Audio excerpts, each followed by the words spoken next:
Facebook post पे लाखों रुपए लोगों के लिए आते हैं। इतना बड़ा उनका दिल है और हर किसी के लिए वो काम करते हैं। मिलती नहीं मंजिल यूं ही राही को, कि मिलती नहीं मंजिल यूं ही राही को, दिल में एक जुनून सा जगाना पड़ता है। झारखंड आएंगे स्वागत है। हमको मार भात खिलाइए और महेंद्र सिंह धोनी से मिलाइए, बस जलना सिखाती है सम्मा परवाने को, जलना सिखाती है शाम सूरज को ढलना सिखाती है, सम्मा परवाने को जलना सिखाती है। गिरकर हौसला ना हारे मुसाफिर, ठोकर ही तो इंसान को चलना। Power of education. तो मैं ज्यादा उदाहरण नहीं दूंगा, मैं आपके बीच खड़ा हूं, एक झारखंड से चलकर आया एक साधारण सा लड़का, एक गरीब फैमिली का लड़का। मैं आपको का नारा होगा, हर बच्चा बच्चा इंकलाब कहेगा। ये सर मैंने आपका सुना था और आपकी नीयत अच्छी है और मेरे को पूरा भरोसा है। इज एन एनिमल, उसका हिंदी में क्या अर्थ हुआ कि मनुष्य क्या है, एक जानवर है। तो पूरे क्लास ने कहा कि सर ये तो आप गलत लिखे हैं। कोई भी गरीब पे अन्याय होगा या किसी का एक्सीडेंट होगा, किसी का कोई बीमार होगा तो दिल से वो मदद करते, अगर खुद के तरफ से जितना हो सके वो करते और उनके सिर्फ एक फेसबुक पोस्ट पे लाखों रुपए लोगों के लिए आते।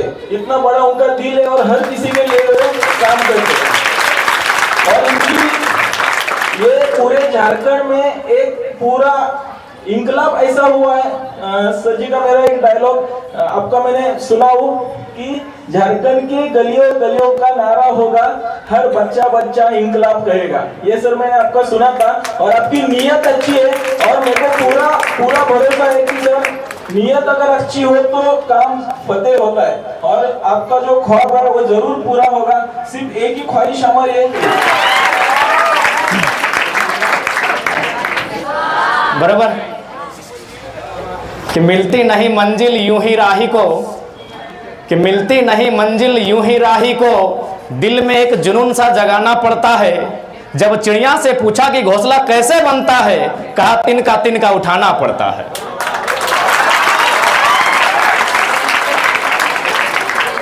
कि शाम सूरज को ढलना सिखाती है, सम्मा परवाने को जलना सिखाती है। शाम सूरज को ढलना सिखाती है, सम्मा परवाने को जलना सिखाती है। गिरकर हौसला ना हारे मुसाफिर, ठोकर ही तो इंसान को चलना सिखाती है।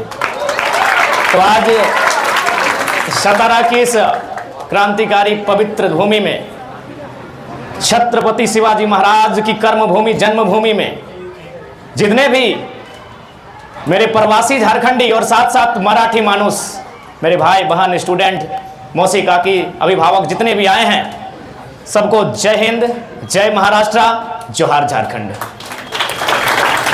क्योंकि यह कार्यक्रम एक शैक्षणिक संस्था का है, आज उसका स्थापना दिवस है, 35वां, आज उनका 35वां स्थापना दिवस है। मैं सर्वप्रथम इस शैक्षणिक संस्थान को, इस संस्थान में कार्यरत तमाम शिक्षक शिक्षिकाओं को, तमाम छात्र छात्राओं को असंख्य शुभकामनाएं दूंगा कि आप उन्नति करें, तरक्की करें और राष्ट्र और अपने राज्य की उन्नति में अपनी भूमिका का निर्वहन करें।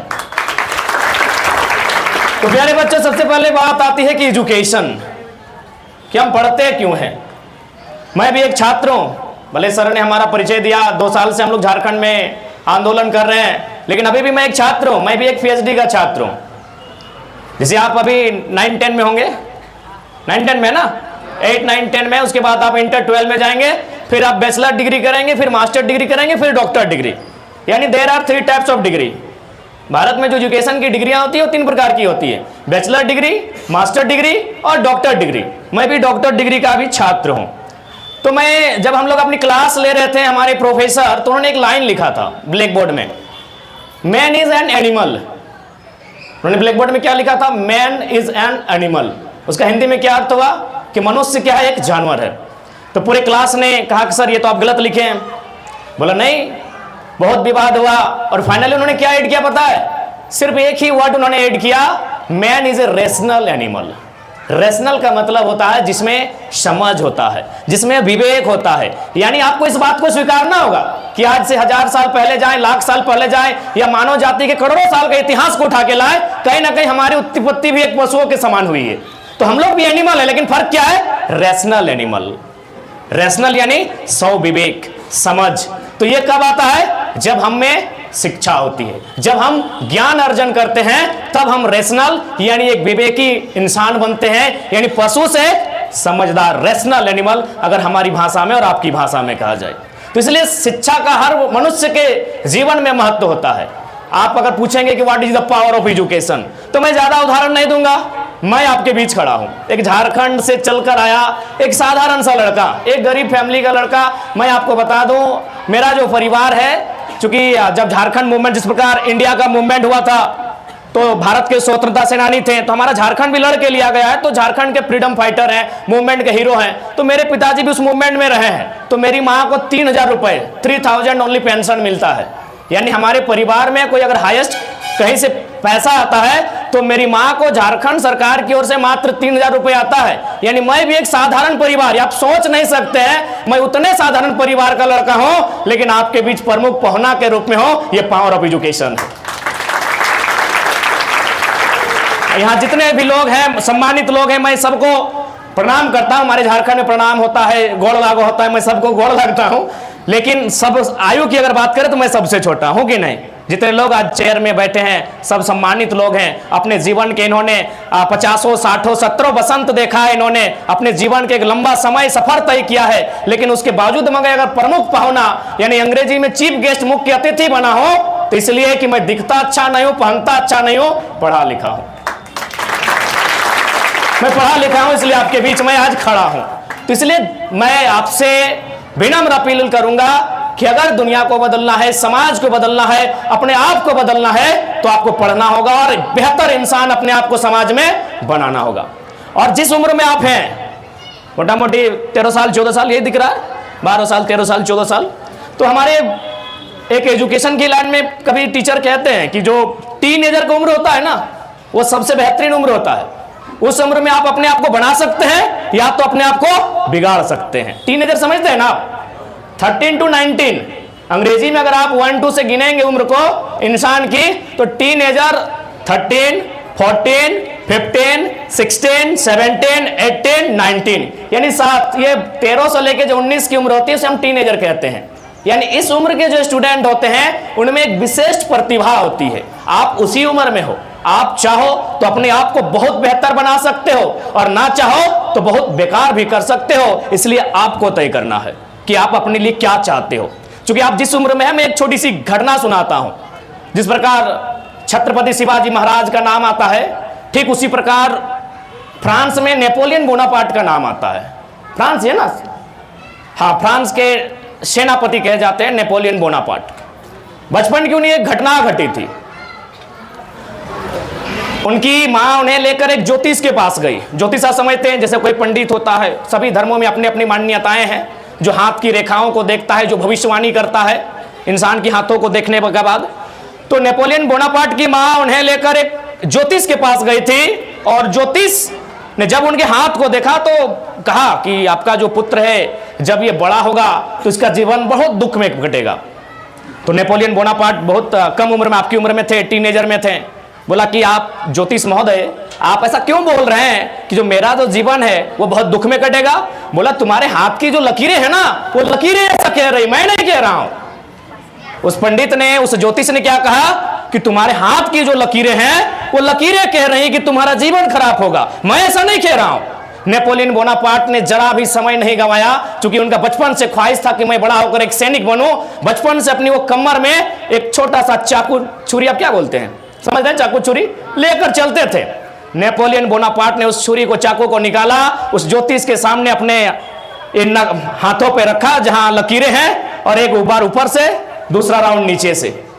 अपने हाथ को ही, हाथ की लकीरों को ही 2 भागों में बांट दिया, हमारे भाषा में लहूलुहान कर दिया, चीर दिया। और क्या कहा कि ज्योतिष महोदय अब मेरी हाथ को देखिए, अब मेरे भविष्य का बताइए कि मेरा भविष्य कैसा होने वाला है, क्योंकि आपने कहा था कि तुम्हारी हाथों की लकीरें ऐसा कह रही है, मेरे हाथ में तो लकीर ही नहीं है। यानी आप जिस उम्र के पड़ाव में हो, विधि के विधान को टाल सकते हो, काल के कपाल में लिखे को मिटा सकते हो। ये नेपोलियन बोनापार्ट ने किया। इसलिए जो भी कुछ करना है अपनी मेहनत के दम पे करना है, किस्मत के भरोसे मत रहो। जिनकी हाथें नहीं है उनका भी किस्मत होता है कि नहीं? जिनकी हाथें नहीं है, दोनों हाथें नहीं है, क्या उनका किस्मत है कि नहीं है? या तो अच्छा या खराब है ना? यानी जिनकी हाथ भी नहीं है उनकी भी किस्मत होती है। इसलिए अपनी तकदीर का फैसला किस्मत के भरोसे और हाथों की लकीरों में मत ढूंढो, अपनी तकदीर का फैसला अपनी मेहनत में ढूंढने का काम करो। ये मैं तुम सभी को संदेश देना चाहूंगा। आप उस उम्र के पड़ाव में हो और वास्तव में शिक्षा एक ऐसा सार है, शिक्षा एक ऐसा ग्रंथ है जो वास्तव में संसार को बदल सकता है। आप महात्मा बुद्ध का नाम सुने हैं आप लोग? लाइटोपेसिया बुद्ध, लाइटोपेसिया एक सवाल भी आता है हमारे झारखंड में, जीएस में पूछा भी जाता है। आप सिकंदर का नाम सुने हैं? जो जीता वही सिकंदर, ये भी सुने होंगे। सिकंदर यूनान के थे जिसे आज हम ग्रीक कहते हैं, और बुद्ध भारत का हिस्सा, लेकिन आज वो नेपाल लुम्बिनी में चला गया है। बुद्ध का जन्म हुआ था 563 ईसा पूर्व और सिकंदर का जन्म हुआ था 356 ईसा पूर्व, यानी लगभग 200 साल का डिफरेंस था, ज्यादा डिफरेंस नहीं था। दोनों मान के चलेंगे कि एक लगभग समांतर कालखंड के थे। सिकंदर के हाथ में तलवार थी और बुद्ध के हाथ में विचार था। बुद्ध के पास क्या था? विचार था। आज बुद्ध पूरी दुनिया में पूजे जाते हैं कि नहीं? क्योंकि उनके पास क्या था? विचार था। विचार आया कहां से? ज्ञान से आया। और सिकंदर के हाथ में क्या था? तलवार। आपकी जानकारी के लिए बता दें, बुद्ध 80 साल की उम्र में दुनिया को त्यागे थे, सिकंदर मात्र 33 साल की आयु में। क्योंकि आपके हाथों में अगर हम हथियार थमा दें, आप कितने लोगों की हत्या कर पाओगे? आप कितना बलशाली हो? 2 को मारोगे, तीसरे को, चौथे को, 5वें को, 6ठे को, 7वें को, 8वें को, 9वां का नंबर आते आते या तो आपकी भुजाओं का बल जवाब दे देगा या तो फिर आपकी तलवार जवाब दे देगी। यस या नो? कितने लोगों के मारोगे? यदि आपके हाथों में, मैं कहूं नहीं सबसे बलशाली कौन है? तुम हो, चलो तुम्हें खड़ा करके तुम्हारी हाथों में मैं तलवार थमा दूं, 9-10 या तो भुजाओं का बल जवाब दे देगा या तो तुम्हारी तलवार जवाब दे देगी। लेकिन तुम्हारे हाथों में अगर विचार, तुम्हारे कंठ में अगर विचार दे दिया जाए, तुम्हें अगर शिक्षा की शक्ति दे दिया जाए, तुम्हें ज्ञान दे दिया जाए, तो ना तुम कभी रुकोगे ना कभी थकोगे, बुद्ध की तरह एशिया, लाइट ऑफ एशिया कहलाओगे। तो ये शिक्षा की ताकत होती है। इसलिए आप जिस अवस्था में हैं प्रयास करें कुछ बेहतर करने की। हमारे एक प्रोफेसर कहते थे कि मेरी उम्र 40 हो रही है, लेकिन मेरा दिल कहता है कि अगर मैं 4 घंटा रोज फुटबॉल खेलूंगा तो एक अच्छा फुटबॉल प्लेयर बन जाऊंगा। क्योंकि उनको विश्वास था कि हम जिस काम में 4 घंटा लगाते हैं, कम से कम उसका रिजल्ट होना चाहिए। मान के चलिए अगर तुमको पढ़ने में मन नहीं करता, सपोज दैट तुमको पढ़ने में मन नहीं करता है, तुम्हारा मन करता है कि दौड़े, तो 4 घंटा कंटिन्यू दौड़ो, पुणे से लेकर सतारा तक। और जब दौड़ो तो कम से कम यूसेन बोल्ट बन के निकलो। यानी मेरे कहने का तात्पर्य है, तुम जिस काम में 4 घंटा, 5 घंटा, 6 घंटा देते हो, उस फील्ड का तुम्हें एक्सपर्ट होना चाहिए, नंबर 1 होना चाहिए।